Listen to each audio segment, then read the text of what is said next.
नमस्कार दोस्तों, welcome to one day exam class. देखिए यूपी बीएड एंट्रेंस एग्जाम 2020 की एग्जाम डेट लॉकडाउन की वजह से आपकी आगे बढ़ा दी गई थी। अब देखिए स्थिति थोड़ी बेहतर हो चली है। जैसे ही आपका लॉकडाउन समाप्त होगा, धीरे धीरे आपके एग्जाम की प्रक्रिया बनना स्टार्ट हो जाएगी। इसलिए आपको पढ़ाई अपनी बेहतर रखनी है, लगातार प्रैक्टिस सेट लगाते रहना है, नए नए पेपर आपको लगाते रहना है। हमने भी ढेर सारे आपको प्रैक्टिस सेट कराए हुए हैं। ये हमारा 9वां प्रैक्टिस सेट है। इसके पहले हमने आपको 8 प्रैक्टिस सेट कराए हुए हैं। आप लोग प्ले स्टोर में जाकर के वहाँ पर देख लीजिएगा। इस प्रैक्टिस सेट में हम लोग सामान्य ज्ञान के सर्वश्रेष्ठ महत्वपूर्ण 50 प्रश्न करने वाले हैं। अगर आप सरकारी सीट पाने की लालसा रखते हैं तो इन 50 महत्वपूर्ण प्रश्नों में से कम आप लोग 40 प्रश्न और सही करने का प्रयास कीजिएगा। आप लोग के लिए चैलेंज है, कितने लोग जो हैं इन 50 महत्वपूर्ण प्रश्नों में से 40 प्रश्न सही कर पाते हैं। देखिए बहुत समित हमारे चैनल के माध्यम से नए आते हैं, जब नए नए वीडियो नहीं मिल पाती हैं, वो क्या कर सकते हैं, यहाँ पर आपको लाल अंक का सब्सक्राइब दिख रहा होगा, इसको दबाकर लाल से काला कर दीजिएगा। वीडियो आपको अच्छा लगे, जानकारी आपको अच्छी लगे तो वीडियो को लाइक और कीजिएगा।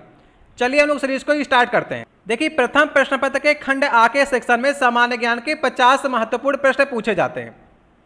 पहला प्रश्न हमारा है, निम्नलिखित में से प्राचीनतम राजवंश कौन सा है। इन 4 ऑप्शन में से आपको डिसाइड करना है। 3 से 4 सेकंड का आपके पास समय, पहले एक बार आप लोग प्रयास कर सकते हैं। अगर आपको पहला प्रश्न आ जाता है तो आप दूसरे और तीसरे प्रश्न को भी देखकर उसके उत्तर निकालने का प्रयास कीजिएगा, इसलिए आपको नीचे के प्रश्न भी दिखा दिए जा रहे हैं। अब देखिए सबसे प्राचीनतम राजवंश की बात करेंगे तो सही ऑप्शन होगा मौर्य वंश। मौर्य वंश में जो सबसे प्रतापी राजा माने जाते हैं, पहले जो थे आपके चंद्रगुप्त मौर्य माने जाते हैं। 322 ईसा पूर्व, ईसवी के भी पहले का जो समय होता है हम लोग उसे ईसा पूर्व कहते हैं। तो 322 ईसा पूर्व जो है वो मौर्य साम्राज्य जो है स्टार्ट हुआ था। अगर बात करेंगे कर्ण वंश के तो कर्ण वंश भी आपका ईसा पूर्व का है, लेकिन वो 73 ईसा पूर्व का है। और गुप्त और कुषाण राजवंश जो आते हैं ये ईसवी के आते हैं। तो ठीक है, प्राचीनतम पूछा है, सबसे पुराना पूछा है, तो यहाँ पर मौर्य राजवंश होगा। वीडियो आपको अच्छा लग रहा हो, जानकारी आपको अच्छी लग रही है तो वीडियो को एक बार लाइक और कीजिएगा आप लोग। चावल निर्यात के मामले में भारत का विश्व में कौन सा स्थान है। देखिए गेहूं और चावल का जो उत्पादन है सबसे ज्यादा कौन करता है, चीन करता है। भारत नहीं करता है, चीन करता है। तो सबसे ज्यादा निर्यात भी कौन करेगा, चीन करेगा। तो पहले नंबर पर चीन हो जाएगा निर्यात के मामले पर। तो दूसरा नंबर आएगा भारत का। भारत दूसरे नंबर पे जो है चावल और गेहूं का उत्पादन करता है, इसलिए दूसरा नंबर जो आता है निर्यात के मामले में वो भारत का आता है। ठीक है, तीसरा क्वेश्चन है, निम्नलिखित में से कौन सा एक सुमेलित नहीं है। प्रयास कीजिए बताने का। देखिए बिहू जो है ये असम का लोक नृत्य है, ये भी सही है। इसके बाद पोंगल जो है तमिलनाडु का है। वैसाखी जो है ये पंजाब में मनाया जाता है त्यौहार है। और ओणम ये आंध्र प्रदेश का नहीं है, ये कहाँ का है। कमेंट बॉक्स में आप लोग बताने का प्रयास कीजिएगा। कुछ आपको भी कमेंट बॉक्स में जो है एक्टिव रहना है और उत्तर लिखने का प्रयास करना है। तो ठीक है, बताइएगा ओणम जो है लोक नृत्य ये कहाँ का है। इसके बाद चौथा नंबर क्वेश्चन है, सुगौली की संधि 1816 ईस्वी में हुई थी, ये किसके किसके बीच में संपन्न हुई थी। इसका सही ऑप्शन होगा ईस्ट इंडिया कंपनी और नेपाल के राजा के बीच में हुई थी। जो कुमाऊं और गढ़वाल जो उत्तराखंड में आ गए हैं, इस संधि के द्वारा ही ईस्ट इंडिया कंपनी ने नेपाल से हड़प लिए थे और उत्तराखंड का वो भाग बन गए। तो ये सुगौली की संधि जो है 1816 में हुई थी, ईस्ट इंडिया कंपनी और नेपाल के राजा के बीच में हुई थी। देखिए 5वां नंबर प्रश्न है, जनसंख्या वितरण को सर्वाधिक प्रभावित करने वाला तत्व कौन सा है। 4 ऑप्शन आपके पास है, आप लोग प्रयास कीजिएगा। थोड़ा से कंफ्यूजिंग ऑप्शन है ये। जनसंख्या वितरण मतलब ये होता है कि जनसंख्या सबसे ज्यादा किस स्थान पर रहना पसंद करती है, इसको प्रभावित कौन करता है। इसको प्रभावित करता है जलवायु। जहाँ की जलवायु आपको सुटेबल होगी वहीं पर आप रहना पसंद करेंगे। अब आप देखिए, आप उत्तरी ध्रुव और दक्षिण ध्रुव में रहने नहीं जाएंगे क्योंकि वहाँ पर बर्फ पड़ती है। रूस का अधिकांश जो भाग है वो साइबेरिया का क्षेत्र आता है, वहाँ पर क्या होती है, बर्फ जमी रहती है। इसलिए रूस में वहाँ पर जनसंख्या भी ना के बराबर होती है। और जहाँ पर थोड़ी सी ठंडी पड़ती है, थोड़ी सी गर्मी पड़ती है, वही स्थान जो होता है रहने के लिए सबसे उच्च होता है। इसलिए जनसंख्या का जो वितरण होता है वही जलवायु के अनुसार ही होता है। 6वां नंबर प्रश्न है, विवेकानंद रॉक मेमोरियल कहाँ पर स्थित है। सही ऑप्शन होगा रामेश्वरम। ठीक है, तमिलनाडु के पास पड़ता है रामेश्वरम, वहीं पर विवेकानंद रॉक मेमोरियल है। प्रयास कीजिएगा सभी क्वेश्चनों को तैयार करने का और याद करने का। इसके बाद 7वां नंबर क्वेश्चन है, राष्ट्रपति लोकसभा में आंग्ल भारतीय समूह के कितने व्यक्तियों को प्रतिनिधित्व न होने की स्थिति में मनोनीत कर सकता है? चलिए बताइए। सही ऑप्शन होगा 2। आपको बताया था हमने कि लोकसभा में 2 लोगों को मनोनीत कर सकता है, लेकिन कब कर सकता है ये भी आपको ध्यान रखना है। ठीक है, कब करेगा? अगर वो इलेक्शन जो है एंग्लो इंडियन नहीं जीता होगा कोई भी। अगर कोई भी एंग्लो इंडियन, मान लीजिए एक एंग्लो इंडियन जो है वो जीत लिया इलेक्शन, तो इस कंडीशन में क्या होगा, वो एक को ही मनोनीत करेगा। जब यहां पर लिखा हुआ है ना कि प्रतिनिधित्व ना होने पर, अगर कोई भी जीतता नहीं है, एंग्लो इंडियन वैसे जीतते नहीं है, इसलिए क्या करता है, 2 को क्या करता है, मनोनीत कर लेता है। वहीं पर राज्यसभा में जो कला साहित्य के क्षेत्र के जो भी लोग होते हैं, उनको 12 लोगों को चुनने का जो अधिकार है वो राष्ट्रपति के पास में है। देखिए 8वां नंबर क्वेश्चन है, जैन मतानुसार उनके अंतिम से एक पहले वाले तीर्थकर कौन से थे? 4 ऑप्शन है आपके पास, आराम से सोचिए, गलत मत करिएगा आप लोग। देखिए इन सब छोटे छोटे प्रश्नों में गलतियां अवश्य होती हैं, प्रश्न नहीं कठिन होता, आप उसको जल्दबाजी में गलत करने का प्रयास करते हैं। देखिए 3-4 तीर्थकर आप लोग याद करने का प्रयास कीजिएगा। सबसे पहले तो जैन धर्म के पहले तीर्थकर कौन से थे? वो ऋषभ देव थे, याद कर लीजिएगा, कंठस्थ कर लीजिएगा बिल्कुल से। लास्ट वाले को याद कर लीजिएगा 24वें महावीर स्वामी 24वें तीर्थकर थे, अंतिम ही थे। और आपसे पूछने क्या प्रयास किया है, अंतिम से एक पहले, मतलब आपसे 23वें पूछने का प्रयास किया है। तो 23वें जो तीर्थकर थे उनका नाम था पार्श्वनाथ। सही ऑप्शन होगा पहला। 22वां भी थोड़े उच्च एग्जाम में अगर आप जाएंगे तो 22वां भी आपसे पूछने का प्रयास करता है, नाम काफी चर्चित है, अरिस्टनेमी का। तो 22वां भी आपके एग्जाम में पूछा जाएगा। 22, 23, 24 अरिस्टनेमी, पार्श्वनाथ और महावीर स्वामी, इनको तो कंठस्थ हो गया। ऋषभ देव आप लोग पहला याद कर लीजिएगा, ज्यादातर एग्जाम में यही पूछा जाएगा। जो लोग थोड़ा से और उच्च करने का प्रयास करते हैं तो आप लोग कमेंट बॉक्स में द्वितीय तीर्थकर का नाम लिखिएगा, सेकेंड तीर्थकर का नाम। ठीक है, देखते हैं कितने लोग बताने का प्रयास करते हैं। 9वां नंबर क्वेश्चन है, कपिल मुनि द्वारा प्रतिपादित दार्शनिक प्रणाली कौन सी है? आप लोग के एग्जाम में इन 4 दार्शनिक प्रणाली जो लिखी गई हैं उनके प्रवर्तक का नाम पूछने का प्रयास करता है, और आप लोग को मैं हर वीडियो में बताने का प्रयास करता हूं। कभी आपसे कपिल मुनि का पूछेगा, कभी गौतम ऋषि का पूछेगा।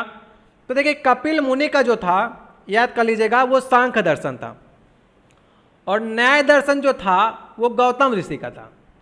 इसके बाद पूर्व मीमांसा भी एक ऑप्शन में आपके मिल रहा है, उत्तर मीमांसा भी मिल रहा है। तो पूर्व मीमांसा किसका था?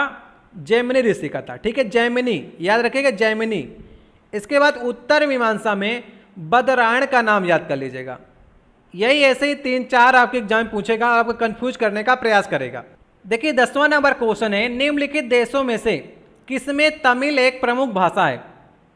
ठीक है, तमिलनाडु में तमिल तो बोली जाती है, लेकिन आपसे पूछ रहा है किस देश में तमिल भी एक प्रमुख भाषा है। ऐसे भी क्वेश्चन आपके एग्जाम में मिलेंगे। सही ऑप्शन है सिंगापुर। सिंगापुर में तमिल भी एक प्रमुख भाषा के दर्जा उसे प्राप्त है। अब जैसे कि आपको मालूम होगा मॉरिशस में जो है वो भोजपुरी बोली जाती है, और भोजपुरी वहाँ की अधिकृत भाषा भी है। फिजी में भी भोजपुरी बोली जाती है, याद कर लीजिएगा दोनों प्रश्नों को। 11 नंबर क्वेश्चन है, एलोरा स्थित कैलाश मंदिर के निर्माण का श्रेय किसको जाता है? एलोरा में जो कैलाश का मंदिर बना है वो किसको श्रेय जाता है बनाने का? सही ऑप्शन होगा राष्ट्रकूटों को जाता है। देखिए 12 नंबर क्वेश्चन है, भुगतान संतुलन के विपरीत होने की दशा में निम्नलिखित में से कौन सा कदम स्थिति सुधारने में सहायक होगा? ये अर्थव्यवस्था से क्वेश्चन है, जो लोग थोड़ा सा इंटरेस्ट लेते होंगे वही लोग इसको सही कर पाएंगे। सही ऑप्शन होगा अवमूल्यन। अवमूल्यन को इंग्लिश में कहते हैं डिवैल्यूएशन। ठीक है, इसको समझ लीजिएगा, 2 से 3 क्वेश्चन इस सेट में आपको अवमूल्यन से देखने को मिलेंगे। अवमूल्यन की परिभाषा ये होती है कि यदि किसी मुद्रा का विनिमय मूल्य अन्य मुद्राओं की तुलना में जानबूझ करके कम कर दिया जाता है तो उसे क्या कहते हैं? मुद्रा का अवमूल्यन कहते हैं। अब देखिए 1947 में हमारा देश आज़ाद हुआ था, उस समय 1 रुपये बराबर $1 के होता था। लेकिन धीरे धीरे भारत की अर्थव्यवस्था डाउन होती गई और भारत को अपने रुपए का अवमूल्यन करना पड़ा। तो भारत ने, क्वेश्चन आता है आपके एग्जाम में, भारत ने अपनी मुद्रा का अवमूल्यन कितनी बार किया है? तो 3 बार अभी तक किया है। पहली बार किया था 1949 में, दूसरी बार किया 1966 में, तीसरी बार किया 1991 में। जब देश आज़ाद हुआ तो आर्थिक स्थिति खराब थी तो 1949 में अवमूल्यन करना पड़ा, मुद्रा का रेट थोड़ा सा गिराना पड़ा अपना। 1966 में, 1962 में युद्ध हुआ चीन के साथ में, 1965 में हुआ पाकिस्तान के साथ में, तो हालात थोड़ा बदतर हो गए तो 1966 में मुद्रा का अवमूल्यन करना पड़ा। 1991 में वैश्विक मंदी आई, जहां पर आप जानते हैं एक बार फिर से अवमूल्यन करना पड़ा रुपए का। तो देख सकते हैं 3 बार किया गया। और अवमूल्यन करने से फायदा क्या होता है, आयात में कमी होती है लेकिन निर्यात में वृद्धि हो जाती है। माल जो है देश का जो बनाया है वो देश विदेश में जाकर के बिकने लगता है, इससे अर्थव्यवस्था थोड़ा सी चल उठती है। तो आयात में कमी होती है लेकिन निर्यात में वृद्धि हो जाती है, याद रखिएगा अवमूल्यन की विशेष बात है ये। 13 नंबर क्वेश्चन है, मेवाड़ से युद्ध तथा चित्तौड़ की संधि किसके शासनकाल की महत्वपूर्ण उपलब्धि है। देखिए कुछ लोग सही करने का प्रयास करते हैं अकबर को, लेकिन अकबर के शासनकाल में मेवाड़ के साथ संधि नहीं हुई थी। मेवाड़ और चित्तौड़ के साथ संधि किसके शासनकाल में हुई है, जहांगीर के शासनकाल में हुई है। देखिए 14 नंबर क्वेश्चन है, दांडी यात्रा में गांधी जी ने कितनी दूरी तय करके नमक कानून का विरोध किया था। देखिए दांडी जो है वो साबरमती आश्रम से लेकर के दांडी तक की यात्रा जो थी वो दांडी मार्च कहलाती है। ये 12 मार्च 1930 से स्टार्ट की गई थी गांधी जी के द्वारा, और ये पैदल ही यात्रा की थी गांधी जी ने, अपने साबरमती आश्रम से दांडी तक की यात्रा थी। 12 मार्च 1930 से स्टार्ट की गई थी और लगभग 6 अप्रैल 1930 तक 24 दिन चली थी। गांधी जी प्रतिदिन 17 से 18 किलोमीटर उसमें चलते थे पैदल, और इसकी दूरियों को लेकर के अलग अलग किताबों में आपको मिलेगा। वैसे इन 4 ऑप्शनों में से कोई भी दूरी सही नहीं लग रही है। जो आपकी ऑथेंटिक किताबें हैं कहीं कहीं पर आपको 322 किलोमीटर दूरी मिलेगी, और जो आप भारत डिक्शनरी में जाकर खोजेंगे 358 किलोमीटर जो है ये दूरी निकल कर आएगी, जो इन ऑप्शनों में आपको नहीं दिख रही होगी। तो इसके करीब की कोई भी दूरी आप मान सकते हैं, इसलिए आप एक बार डी विकल्प की ओर जा सकते हैं। ठीक है, ये यहाँ पर पहुँच करके दांडी में वहाँ पर नमक कानून को तोड़ा था। 15 नंबर क्वेश्चन है, गांधी जी ने किस कानून को काला कानून कहा था।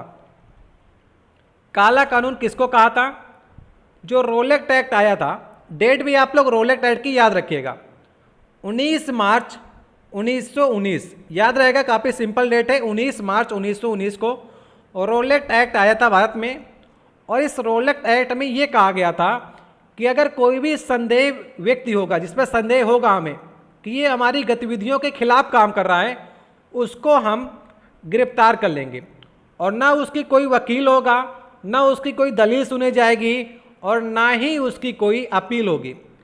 इसको कहा था काला कानून है। ये तो आप किसी को भी गिरफ्तार कर लेंगे, ना उसका कोई वकील होगा, ना कोई वो अपील कर पाएगा, और ना कोई वो दलील दे पाएगा। तो इसलिए इसे काला कानून कहा गया था, रोलेक्ट एक्ट को। 16 नंबर क्वेश्चन है, ब्रिटिश संसद का सदस्य बनने वाले पहले भारतीय कौन से थे। ये क्वेश्चन बहुत आता है आपके एग्जाम में, छोटे से लेकर बड़े एग्जाम में आपका आएगा। सही ऑप्शन है दादा भाई नौरोजी। ब्रिटिश संसद में सदस्य बनने वाले पहले भारतीय थे दादा भाई नौरोजी।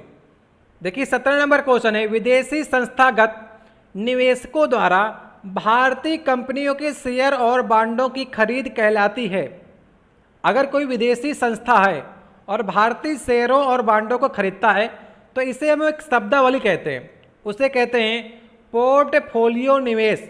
ठीक है, याद रखना है आपको, कोई अगर विदेशी संस्था है भारतीय कंपनियों के शेयर और बांड खरीदते हैं तो इसे कहा जाता है पोर्टफोलियो निवेश। बीटी बीज का संबंध किससे है, ये बीटी बीज आपके एग्जाम में काफ़ी पूछा जाता है। बीटी बीज का संबंध जो है वो कपास से, इतना ही आपको याद रखना है, इससे ज़्यादा नहीं पूछा जाएगा आपसे। बीटी बीज का संबंध किससे, कपास से है। देखिए 19 नंबर क्वेश्चन है, अंतर्राष्ट्रीय परमाणु ऊर्जा एजेंसी का मुख्यालय कहाँ पर है।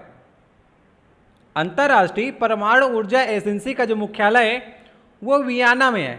वियना किसकी राजधानी है, ऑस्ट्रिया की राजधानी है, यूरोप का देश है। ठीक है, तो वहीं पर अंतर्राष्ट्रीय परमाणु ऊर्जा एजेंसी का मुख्यालय है। मैं रिपीट इसीलिए करता हूं कि ताकि आपको क्वेश्चन जो है यहीं पर आपको तैयार हो जाए।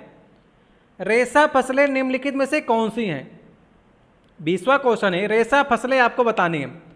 अब रेशा फसलें कौन सी होंगी, जिसमें से रेसे निकलते हों। रेसे निकलेंगे तो उससे आप कपड़ा बना सकते हैं, कुछ भी बना सकते हैं। तो रेसा वाली फसलें कौन सी हो जाएंगी? तीसरा ऑप्शन को चूज कीजिए। कपास में रेसा होता है, सन में होता है, जूट में होता है। तंबाकू में कोई रेसा नहीं होता है, अलसी में कोई रेसा नहीं होता है, इसलिए आप सही नहीं करेंगे। मक्का में रेसा नहीं होता है। सबसे उपयुक्त आंसर जो है तीनों मिल रहे हैं। कपास, सन, जूट में एक रेसा वाली फसलें जो होती है नकदी फसलों का उदाहरण होती हैं। पवन वेग निम्नलिखित में से किससे संबंधित है? पवन वेग सही ऑप्शन होगा दाब प्रवणता को। अब दाब प्रवणता क्या होती है? जिसे पवन का वेग किससे संबंधित होगा? जहां पर निम्न दाब का क्षेत्र होता है। आप सभी को मालूम है निम्न दाब का क्षेत्र, अभी गर्मी है आपकी स्टार्ट हो रही है, तो राजस्थान के पास में निम्न दाब का क्षेत्र बनता है और हमेशा हवाएं जो होती हैं उच्च दाब से निम्न दाब की ओर चलती हैं। तो आपने देखा होगा गर्मी में जो लू चलती है इसी कारण से चलती है। तो पवन वेग जो होती है दाब प्रवणता पर निर्भर करती हैं, उच्च दाब वाली निम्न दाब की ओर चलती हैं।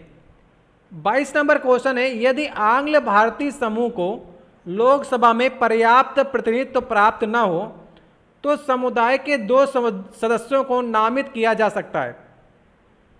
अभी ये क्वेश्चन मैंने आपको बताया ना, तो आर्टिकल कौन सा है? आर्टिकल भी याद रखिए, किस आर्टिकल में ऐसी चर्चा की गई, किस अनुच्छेद में चर्चा की गई है? तो 331, ठीक है, 331 आपको याद रखना है। इस आर्टिकल में चर्चा की गई है अगर आंग्ल भारतीय समुदाय का प्रतिनिधित्व नहीं प्राप्त हुआ है तो राष्ट्रपति 2 को चुन सकता है, मनोनीत कर सकता है। ये 331 में चर्चा की गई है। 3 याद कर लीजिएगा, इससे क्या होगा आपको याद रहेगा। देखिए 23 नंबर क्वेश्चन है, भारत के राष्ट्रपति चुनाव के लिए नागरिक को कितनी आयु पूरी कर लेनी चाहिए? देखिए राष्ट्रपति चुनाव हो चाहे लोकसभा, राज्यसभा, इस सबको आपको याद करके चलना है। राष्ट्रपति चुनाव के लिए 35, राज्यसभा के लिए 30 और लोकसभा के लिए 25। इसलिए प्रधानमंत्री 25 का होगा, और क्योंकि लोकसभा के अंतर्गत प्रधानमंत्री आता है इसलिए 25 साल प्रधानमंत्री की होगी। उपराष्ट्रपति आता है राज्यसभा के अंतर्गत, इसलिए उसकी होगी 30 साल। राष्ट्रपति होगा 35 साल का। 24 नंबर क्वेश्चन है, किसने कहा था अच्छा नागरिक अच्छा राज्य बनाता है और बुरा नागरिक बुरा राज्य बनाता है? सही ऑप्शन होगा ये अरस्तु ने कहा था। अच्छा नागरिक जो होगा उसके विचार भी अच्छे होते हैं तो अच्छे राज्य का निर्माण करता है, और बुरा नागरिक क्या होता है? उसके विचार अगर गलत हैं तो राज्य की धारणा भी पूरी गलत होती चली जाती है, तो एक बुरे राज्य का निर्माण हो जाता है। 25 नंबर क्वेश्चन है, संसद सदस्य, संसद का कोई भी सदस्य है अगर संसद में अपनी सदस्यता गंवा देगा यदि वह सत्रों में निरंतर अनुपस्थित रहता है कितने दिनों तक? जैसे स्कूल में आप होते हैं ना, तो स्कूल में अगर आप कितने दिन स्कूल नहीं आएंगे तो आपको निष्कासित कर दिया जाएगा। वैसे नियम संसद में भी है। संसद में अगर आप 60 दिन तक बिना किसी अनुमति के गायब हो जाते हैं तो आपकी सदस्यता जो है वो रद्द कर दी जाएगी। इसलिए बिना बताए आपको नहीं जाना है। 2 महीने का समय है, इसके अंदर आप आ जाइए, नहीं तो आपकी सदस्यता जो है रद्द कर दी जाएगी। इंपॉर्टेंट क्वेश्चन है, very very most important question है, आपके एग्जाम में बहुत बार पूछा गया ये। देखिए 26 नंबर क्वेश्चन है, भारत में अवशिष्ट शक्तियां निहित हैं। सही ऑप्शन होगा जो अवशिष्ट शक्तियां हैं वो ज्यादातर केंद्र सरकार के पास ही हैं, तो सही ऑप्शन होगा इसका पहला वाला। 27 नंबर क्वेश्चन है, बुद्ध को प्रबोध कहां पर प्राप्त हुआ था? देखिए महात्मा बुद्ध का नाम जो था पहले सिद्धार्थ था, जब उन्हें ज्ञान प्राप्त हुआ तब वो बुद्ध कहलाए। तो 6 वर्ष की कठिन तपस्या की थी। 35 वर्ष की आयु में पूर्णिमा के दिन, पूर्णिमा जो है ये बौद्ध धर्म के लिए काफ़ी ज़्यादा महत्व रखती है, ठीक है। 6 वर्ष की कठिन तपस्या की, फाल्गु नदी के तट पर गया में, जो अभी बोध गया कहलाता है, वो गया में ज्ञान प्राप्त हुआ था। तो सही ऑप्शन होगा इसका बी वाला ऑप्शन, ठीक है। गया था, जब ज्ञान प्राप्त हो गया बौद्ध जी को तो वो बोध गया कहलाया। तो आप लोग कमेंट बॉक्स में ये उत्तर देने का प्रयास कीजिएगा कि बुद्ध जी ने सबसे ज़्यादा जो अपने ज्ञान कहाँ पर दिए हैं, ठीक है। बुद्ध जी ने सबसे ज़्यादा ज्ञान कहाँ पर दिए हैं, कमेंट बॉक्स में आप लोग उत्तर देने का प्रयास कीजिएगा। 28 नंबर क्वेश्चन है, प्रथम गैर कांग्रेसी प्रधानमंत्री कौन बने थे? गैर कांग्रेसी, जो कांग्रेस से संबंध ना रखते हो, तो ऐसे कौन से थे? सही ऑप्शन है डी वाला ऑप्शन, मोरारजी देसाई।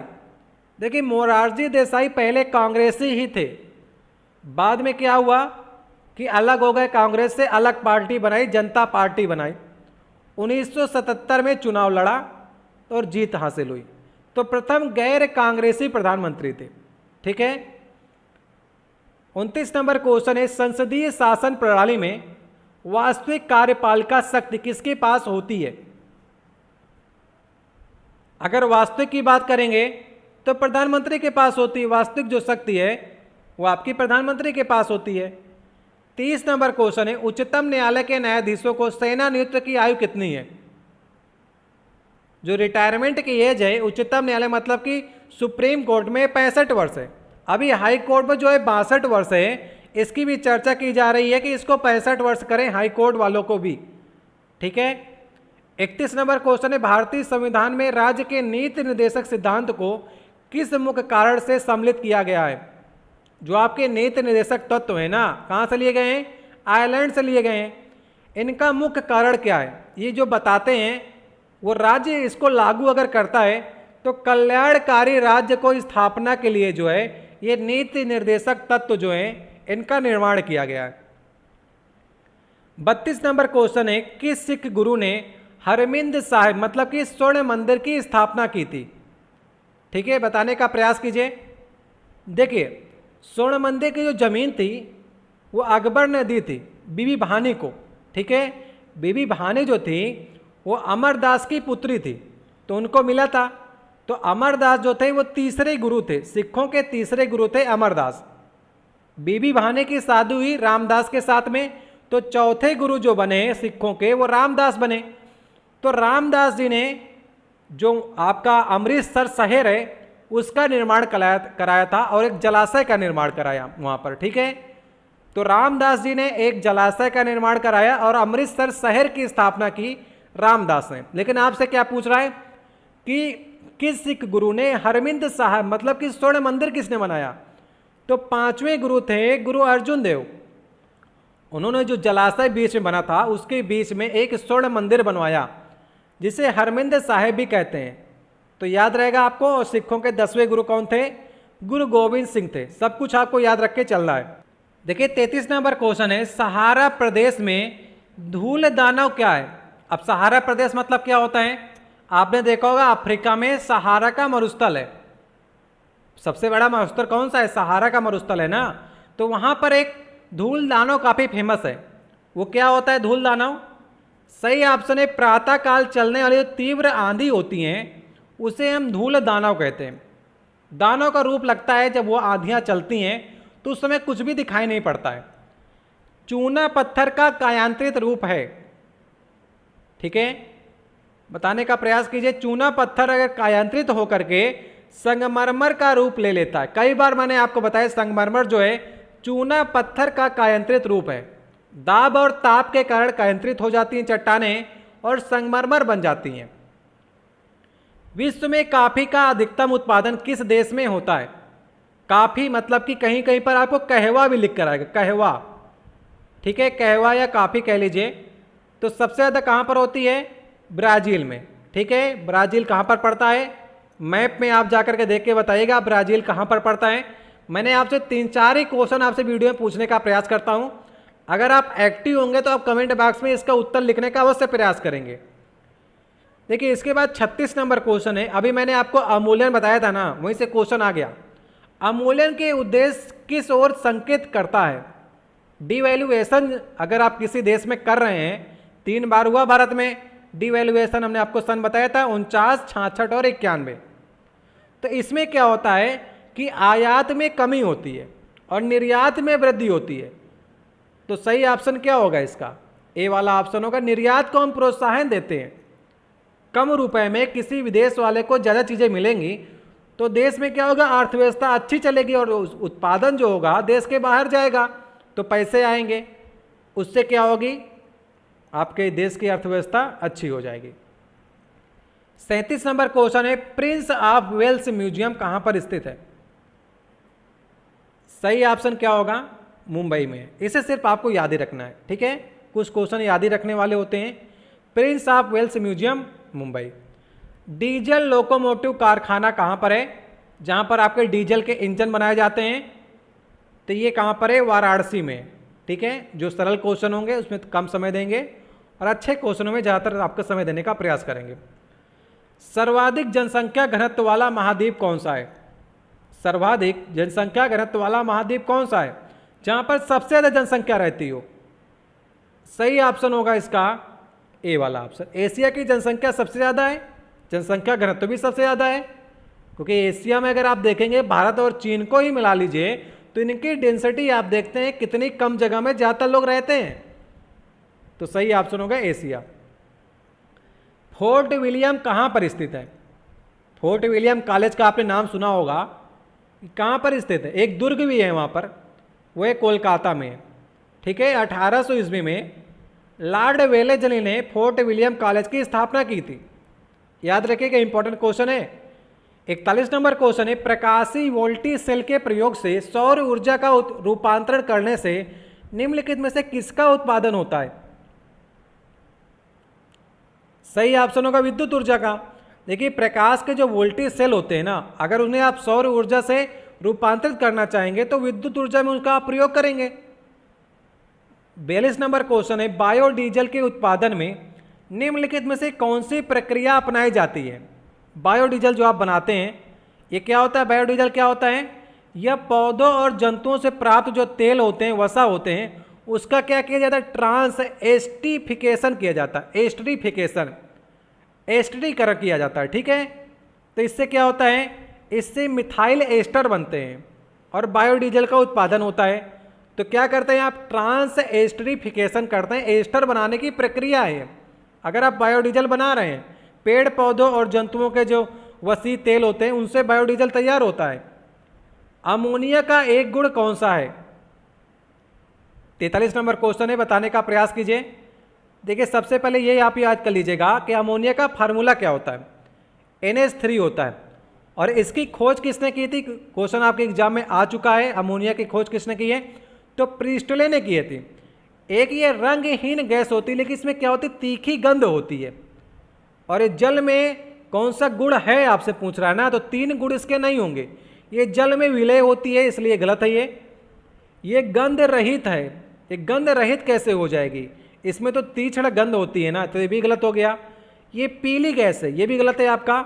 सही ऑप्शन होगा डी वाला। इसके जलीय विलयन में लाल लिटमस जो होता है वो नीला हो जाता है। हमने आपको बताया ना, बेस क्या करता है, ब्लू करता है, और अमोनिया का जो जलीय विलयन होता है वो बेसिक हो जाता है, इसलिए लाल लिटमस पेपर को वो नीला कर देता है। याद रहेगा आपको। उस युक्त को क्या कहा जाता है जो कंप्यूटर आउटपुट को टेलीफोन लाइनों पर प्रेषित करने के लिए रूपांतरित करती है,